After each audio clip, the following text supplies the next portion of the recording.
Here's a quick video just showing some of the details with these little Futaba motors that they run on the SkyLeaf. They send them with a GWS prop, and turns out like an 8 by 3.8 slow flight is a good prop. Right now I have two, both spinning the normal direction on it. But I've got a counter-rotating prop ordered, a reverse pitch. So that should take a lot of the asymmetry. There's not that much, but it should take some of that out. So I ran two receivers, receiver A, receiver B. They're both linked to the transmitter. That receiver runs the throttle on this side, the elevator and the rudder, and the aileron on this side. And that receiver runs the rudder and the aileron on this side. Speed control mounted underneath there. This is kind of kludgy, but these small wires, they fuss and they fray.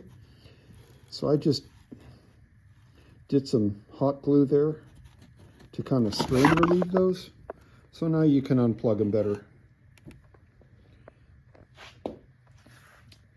So here's the aileron horn, and you'll notice that little link detail right there is intended to have the axis of that hinge on the surface, because that's where the hinge is. So the center of this guy and the hinge are very close to each other, and we do the same thing on the bottom. And the reason I do that is so that if my servo arm's in the middle, and that's flush with the same surface as the hinge, and this is, I'll get the same throw, get the same aileron throw. Okay, so we'll go ahead and just crank this guy up so you can get a side shot of that. Okay. I'd like to use these carbon push rods, and I just put a really small 16th, I don't know what diameter it is, maybe it's 16th inch, it's small, and I put a Z-bend in it, and I tape the rudder in neutral. I hook the push rod up to the horn in the rudder, and then I 5-minute epoxy that down on the surface so that the length is just perfect. You know, I don't need any adjustment because it's just in the right spot. And then I do the same thing with the elevator and rudder on this side. Of course, here, if I need to adjust things, I can work on that set screw right there, go in and out with the set screw and move that carbon rod up and down. If someone wanted to put one small servo on each aileron, that'd probably be a good way to go. If you have a multi-channel receiver, you might be able to do some interesting mixes. That's where the horn pokes through to the other side. Let's just flip this over. You'll notice I've got this burgundy colored wing on top. Both wings on top are this burgundy color. And then on the bottom, I went with a much different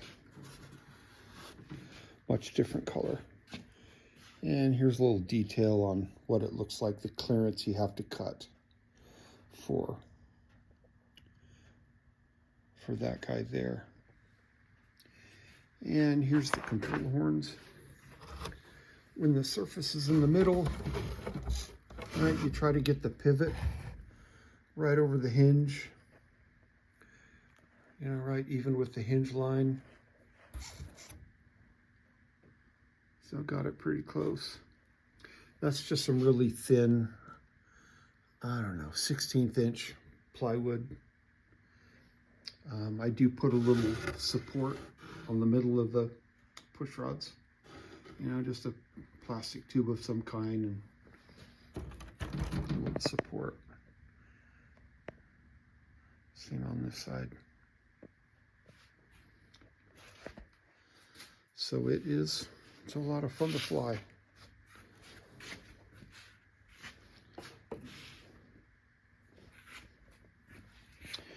And of course the batteries go here. With this setup, a 450 3-cell seems to be just the right size and weight. You can put the battery anywhere in this area, and you want the CG to be, well, I think the airplane's safe if the CG is within a 1/2 inch plus or minus of this 1/8 inch screw spar. And that's located at 30% cord.